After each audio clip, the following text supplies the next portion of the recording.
9वी अ ब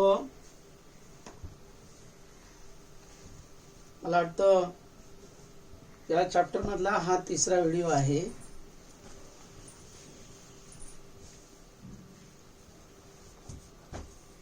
परिसंस्था आणि परिसंस्थेमधील ऊर्जा प्रवाह, ecosystem, the energy flow in ecosystem मधला तिसरा व्हिडिओ आहे. 9वी अ आणि ब दोघांनी लक्ष द्या. कार्बन चक्र, कार्बन सायकल. नेमकं कार्बन चक्र म्हणजे काय? What is carbon cycle?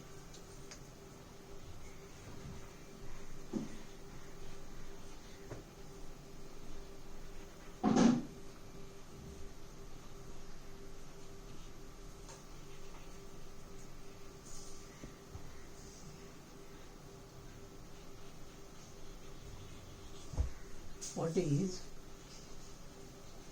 carbon cycle? तर the circulation and recycling of carbon from the atmosphere. The circulation and recycling of carbon from atmosphere to living organism and after their death back to the atmosphere is called carbon cycle.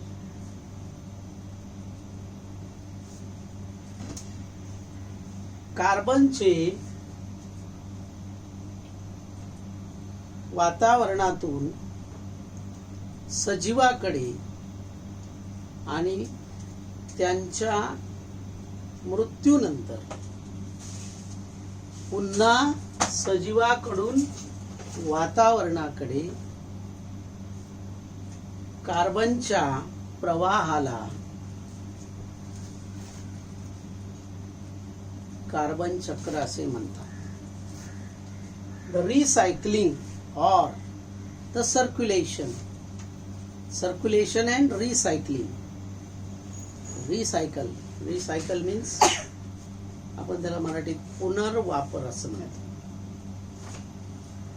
The recycling of carbon from atmosphere to living and back to the after the death of that living organism again to the environment is called as carbon cycle. Carbon cycle is a important cycle that present in living organism. Abiotic carbon atom are circulated and recycled into the biotic from mainly through the photosynthesis and respiration. Hence the carbon cycle is one of the important biogeochemical cycle, in which process if you observe CO2 plus H2O is the main reaction. प्रकाश संश्लेषण या प्रक्रियेमध्ये तुम्ही जर पाहिलं तर वनस्पती काय करतात? प्रकाश किरणांच्या सानिध्यात कार्बन डायऑक्साईड आणि पाणी यांच्या मदतीने कार्बोहायड्रेटची निर्मिती करतात. वनस्पती दिवसा कार्बन डायऑक्साईडचं शोषण करतात. म्हणजेच लक्षात घ्या, कार्बन डायऑक्साईड हा एक प्रदूषक आहे. पण या प्रदूषकाला कमी करण्याचं काम प्रकाश संश्लेषण प्रक्रियेद्वारे वनस्पती करतात. This recycling is occurs in the living organism from abiotic to biotic. निर्जीव कार्बन डायऑक्साईडचं अजैविक कार्बन डायऑक्साईडचं जैविक घटकांद्वारे प्रकाश संश्लेषण आणि श्वसन या प्रक्रियेद्वारे रिसायकलिंग होतं. तुम्ही बघा काय करता, श्वसनामध्ये ऑक्सिजन युक्त हवा आतमध्ये घेता आणि उच्छवासाद्वारे कार्बन डायऑक्साईड युक्त हवा वातावरणात सोडतो आपण. याचा अर्थ आपण वातावरणात कार्बन डायऑक्साईड सोडण्याचं काम करतो. One of the process in which we release the carbon dioxide in the environment. That is why respiration is the one of the process through which oxygen is released into the environment in the atmosphere. That is why respiration is the part of carbon cycle. Is that clear? Photosynthesis मध्ये absorb केला जातो. म्हणजेच absorb करणं is also हे सुद्धा एक काय process आहे, प्रक्रिया आहे ज्यामध्ये कार्बन डायऑक्साईड शोषून घेतला जातो. Plants convert carbon dioxide into carbohydrates. In this process, C6H12O6 म्हणजे वनस्पती प्रकाश संश्लेषण प्रक्रियेमध्ये कार्बन डायऑक्साईडचं कर्बोदकामध्ये रूपांतर करतात. CO2 चे कर्बोदकामध्ये रूपांतर करतात. कोण? वनस्पती. कोण करतात? वनस्पती.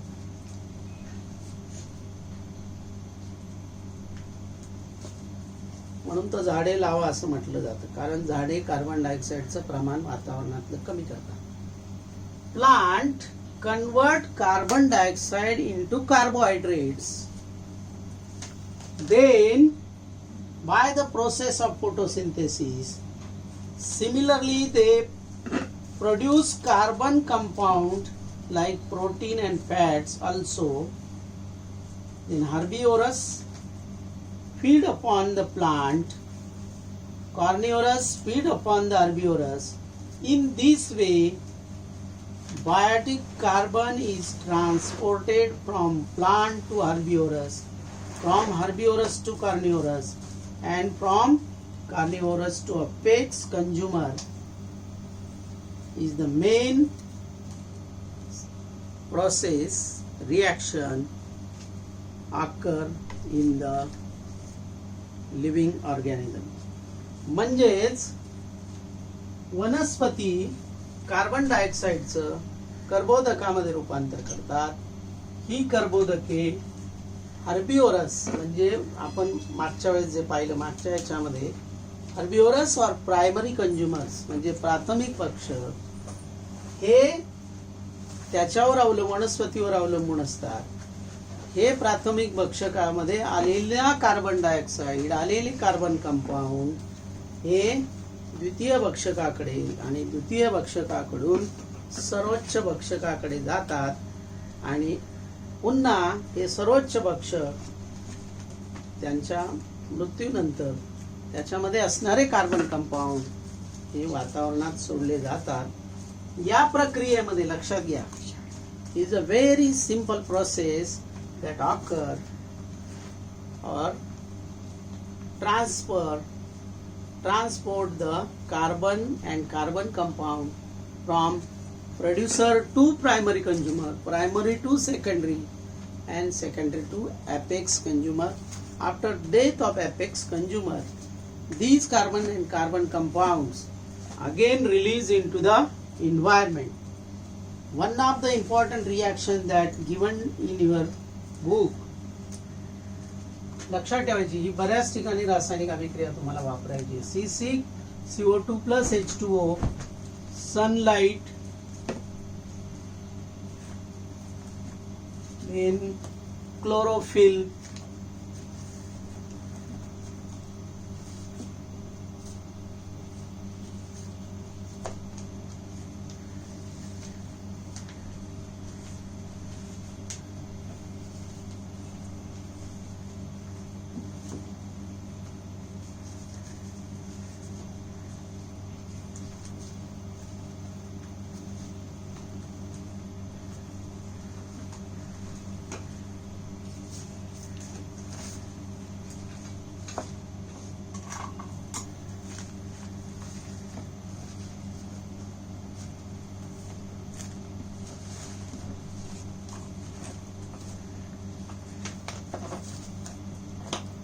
This is the carbon cycle.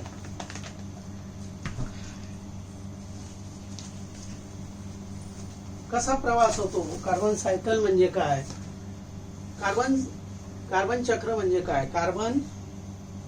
कार्बनचे वातावरणातून सजीवाकडे, सजीवांकडून पुन्हा वातावरणात जाण्याच्या प्रवाहाला कार्बन चक्र असे म्हणतात. The recycling or circulation of carbon from atmospheric or living organism and after the death of living organism again to the atmosphere is called carbon cycle. ही नीट रासायनिक अभिक्रिया बघून घ्या. Photosynthesis is occurs in the presence of carbon dioxide and water, but this reaction only occurs in the presence of sunlight and the chlorophyll that present in the green plant only, and that is why only the green plants synthesize their own food, and that is why they are called autotrophs. That is another point. परंतु प्रकाश संश्लेषण या प्रक्रियेमध्ये प्रकाशाच्या सानिध्यातच carbon डायऑक्साइडचं carbohydrate मध्ये, कर्बोदकांमध्ये रूपांतर होतं. H2O plus CO2. CO2 चे कर्बोदकामध्ये रूपांतर होण्याची प्रकाश संश्लेषण, प्रकाशाच्या सानिध्यात असणारी ही एक महत्वाची रासायनिक अभिक्रिया आहे. ही लक्षात ठेवायची. 6H2O हे बॅलन्स केलेलं आहे आणि 6O2 he photosynthesis, the reaction occurs in the photosynthesis. CO2 plus H2O, sunlight, chlorophyll म्हणजे सूर्यप्रकाश आणि हरित लवके, कार्बोहायड्रेट, कर्बोदके, पाणी आणि ऑक्सिजन. प्रकाश संश्लेषण या प्रक्रियेद्वारे ऑक्सिजन रिलीज होतो वातावरणामध्ये. दोन गोष्टी होतात. म्हणून लक्षात ठेवा, वनस्पती, हिरव्या वनस्पती वातावरणातील कार्बन डायऑक्साइडचं प्रमाण कमी करतात, ऑक्सिजनचं प्रमाण वाढवतात. कारण प्रकाश संश्लेषण या प्रक्रियेमध्ये कार्बन डायऑक्साइड चा उपयोग करून कर्बोदके तयार होतात आणि ऑक्सिजन वातावरणात सोडला जातो. म्हणून वनस्पती ऑक्सिजन वातावरणातील वाढवण्यासाठी प्रकाश संश्लेषण प्रक्रियेमधून मदत करतात. हा प्रवास कसा होतो तेवढं फक्त वर्णन करायचं. कसा होतो? वनस्पतीकडून शाकाहारी जे वनस्पतीवर अवलंबून असणारे प्राणी आहेत ते हे वनस्पतीने तयार केलेल्या कार्बनी संयुगाचं शोषण करतात. ते त्याच्यावर अवलंबून असतात. ही कार्बनी संयुगे मायटोकॉन्ड्रिया म्हणजेच मायटोकॉन्ड्रियाद्वारे या कर्बोदकाचं कार्बन डायऑक्साइड आणि एनर्जी मध्ये रूपांतर होतं. अशा प्रकारे एका वनस्पतीकडून सर्वोच्च भक्षकाकडे या कार्बनचा प्रवास होतो. Eventually, after the death, all types of consumers are decomposed by decomposers like bacteria and fungi, and the carbon dioxide is released again into the atmosphere and used again by the living organism. In this way, carbon is continuously passed from one living organism to another. After the death of living organism, carbon again goes into the atmosphere and it again taken by the living organism. You know that every organism, प्रत्येक सजीव हा नंतर मरणार आहे आणि मेल्यानंतर त्याला विघटकामार्फत, जेव्हा त्या विघटक असतात जीवाणू आणि फंगाय, बुरशी किंवा हे सूक्ष्मजीव, या मेलेल्या प्राण्यांचं आणि वनस्पतीचं विघटन करतात आणि या विघटनामधून पुन्हा कार्बन डायऑक्साईड वातावरणामध्ये रिलीज होतो. अतिशय सोपं कार्बन चक्र आहे. आणि पुन्हा हा कार्बन डायऑक्साईड वातावरणात सोडला की पुन्हा तो पुढच्या सजीवांसाठी वापरला जातो. म्हणजे सजीवाने घेतलेला पुन्हा सजीवाकडे येताना महत्वाचा पार्ट जो आहे तो म्हणजे डिकम्पोजिशन, विघटन. विघटन हे सूक्ष्म जीवामार्फत होतं आणि त्या कुजण्याच्या प्रक्रियेमध्ये, विघटनाच्या प्रक्रियेमध्ये पुन्हा कार्बन डायऑक्साईड वातावरणात सोडला जातो. कुठून वातावरणातून कुठे गेला, त्याचा प्रवास कसा झाला आणि पुन्हा तो वातावरणात इतर सजीवांसाठी कसा उपलब्ध झाला, हे सगळं सांगणं म्हणजे कार्बन चक्र. आणि त्याच्यात या दोन महत्वाच्या गोष्टी आहेत, लक्षात घ्या. प्रकाश संश्लेषण आणि श्वसन. Photosynthesis and respiration is the important reaction from which this carbon dioxide is transferred from abiotic to biotic and biotic to abiotic factors, and that is the end of this carbon cycle. Have a nice day.